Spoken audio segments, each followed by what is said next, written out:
Hello and welcome to Books of Blood. My name is John, and I have got some book mail and a very small book haul for you. First of all, the book mail is from Nicholas Gray, and if you don't know Nicholas is the guy that runs Spooky Noodles, and if you have not checked out his channel, Spooky Noodles, then please, by all means, check his channel out, subscribe to the guy, hit some likes on his videos, and all that jazz, okay? Nick is one of the nicest guys on YouTube. I almost said Facebook. Anyway, I don't know why I did that, but anyway, he's one of the nicest guys on YouTube. So he sends me a message on Instagram. He says, hey, I want to send you some books. I'm like, okay. He said, I'm going to send you some of my books, which means that he wrote. And he said, I'm going to send you something else that I didn't write. I said, okay, great. I appreciate that. So the first thing he sent me was Gray Matter. And Gray Matter is this is the revised edition, okay? All right, I've got a copy of the original edition, but Nick sent me the revised edition also. He signed it to my good friend, and it's hard to see because of this stupid glare. Anyway, to my good friend, and he signed it Nicholas Gray, all right? The reason it's revised is it includes a new short story called The Thing in the Ward. I haven't read that story yet. I have read all the other stories in this. They're excellent. I really enjoyed them. I've done reviews on all the stories. All right, so there's that. Okay, now like I said, he sends me a copy of the revised edition with The Thing in the Ward. But what does he do? He turns around and sends me a novelette copy or an advanced of the novelette, an advanced reader copy of The Thing in the Ward. And I thought that was awesome, okay? So what is The Thing in the Ward about? The Thing in the Ward is about a kid named Gavin. He has cancer. That sucks.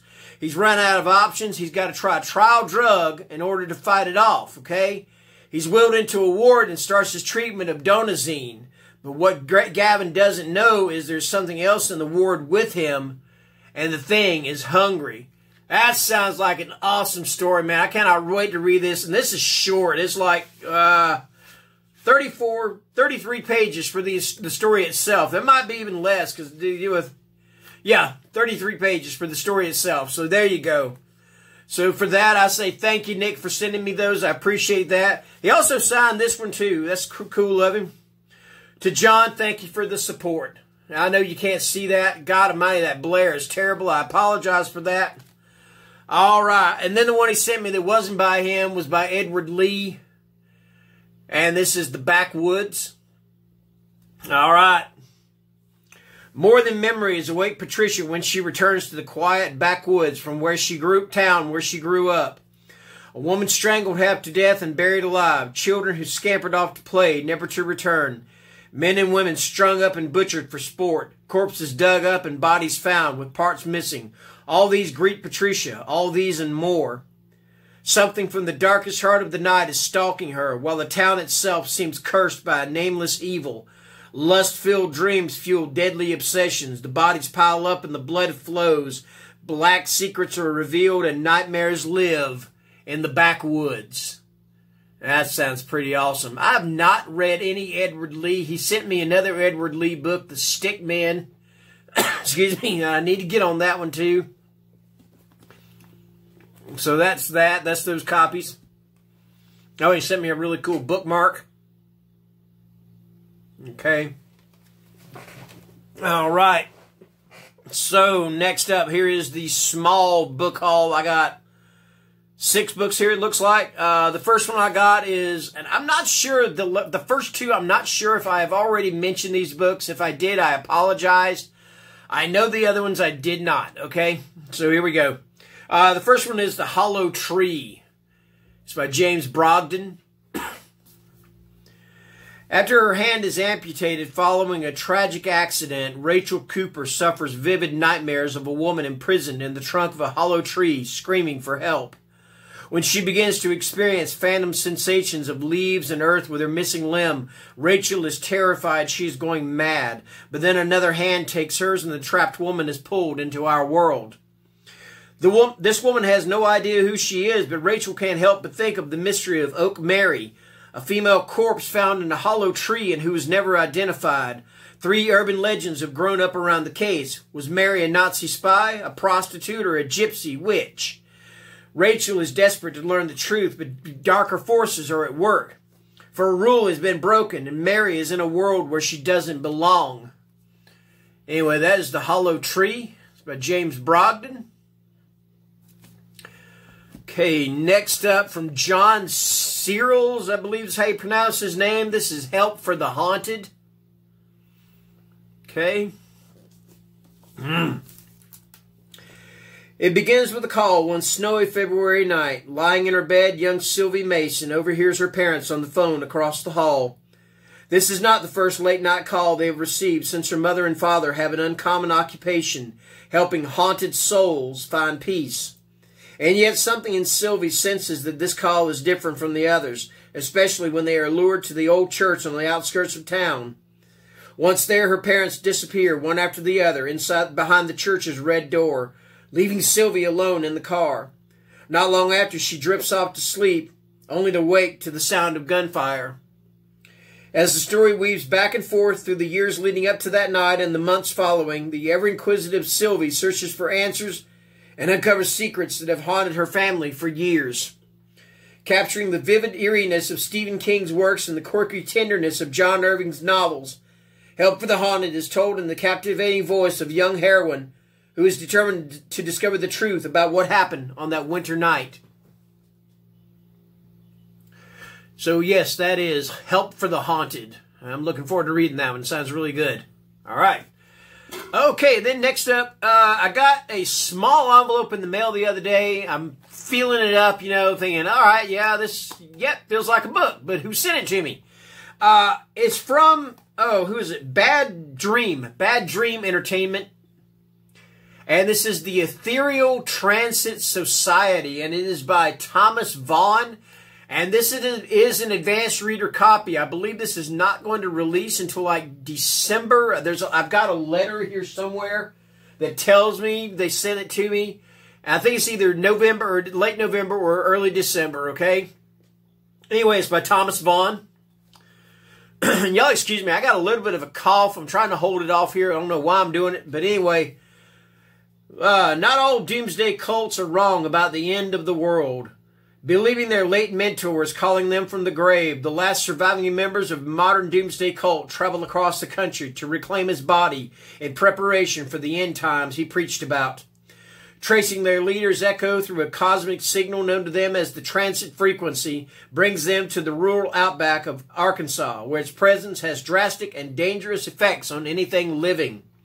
Time, though, is running out for the last of the remnants of the Ethereal Transit Society, as they attempt to track down his final resting place and unlock the mysteries of the coming apocalypse before they become victims of it. The Ethereal Transit Society is the debut novella from Arkansas writer Thomas Vaughn and brings readers a tense and authentic dive into the philosophies of modern doomsday and UFO cults while delivering a strong dose of cosmic horror fiction. That is the Ethereal Transit Society. Okay, next up, this one, I was watching Richard's channel, Are You Into Horror? And he reviewed these two books. Now, the first one, I got the first one ordered, or I've got the first one here, and I've got the other one on order. It should be here, I think, next Friday. Anyway, the first one is called The Witch of Halloween House, and this is by Jeff DeGordick. The sequel to it is called The Witches of Halloween House.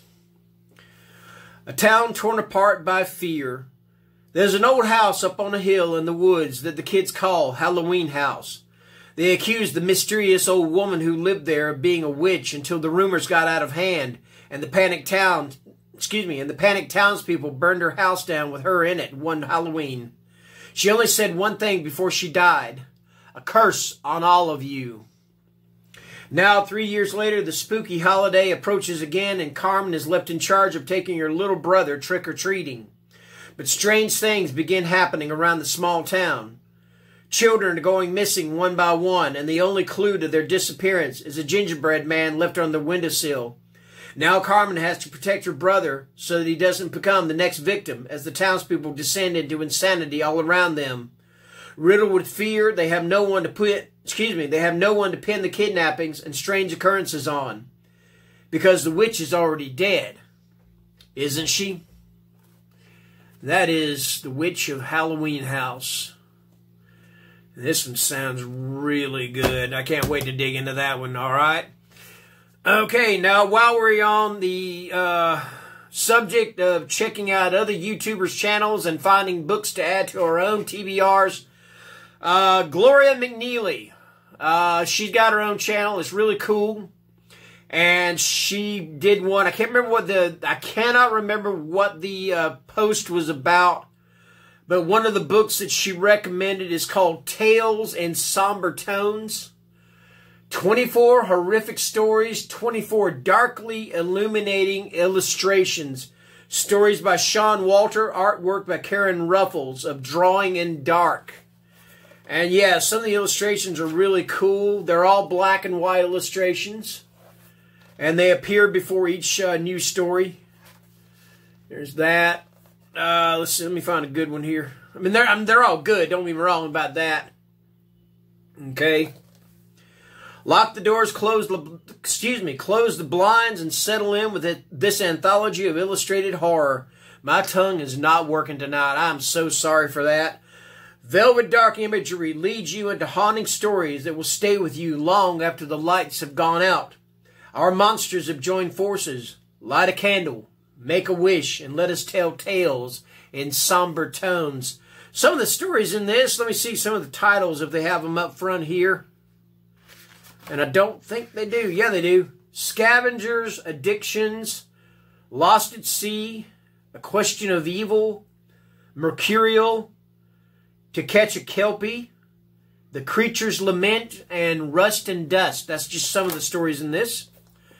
Okay, and last but not least, this one was recommended, or I watched Kelly Martin's video channel, Kelly Martin Books, and she recommended this one, and is called Harrow Lake. And this is by Kat Ellis. I think this may be young adult, but it sounded really spooky, and I thought, I want to read this, okay? I am not that much into young adult, okay? Books. I do like some of them. I just finished one called Long Lankin that I really enjoyed. 4 stars. All right. But anyway, things I know about Harrow Lake. 1, it's where my father shot his most disturbing slasher film. 2, there's something not right about this town. Lola Knox is the daughter of a celebrated horror filmmaker. She thinks nothing can scare her. But when her father is brutally attacked in their New York apartment, she's quickly packed off to live with a grandmother she's never met in Harrow Lake, the eerie town where her father's most iconic horror movie was shot. The locals are weirdly obsessed with the film that put their town on the map, and there are strange disappearances which the police seem determined to explain away. And there's someone or something stalking her every move. The more Lola discovers about the town, the more terrifying it becomes. Because Lola's got secrets of her own, and if she can't find a way out of Harrow Lake, they might just be the death of her. And yeah, there you go. That is Harrow Lake. And that's a freaky cover.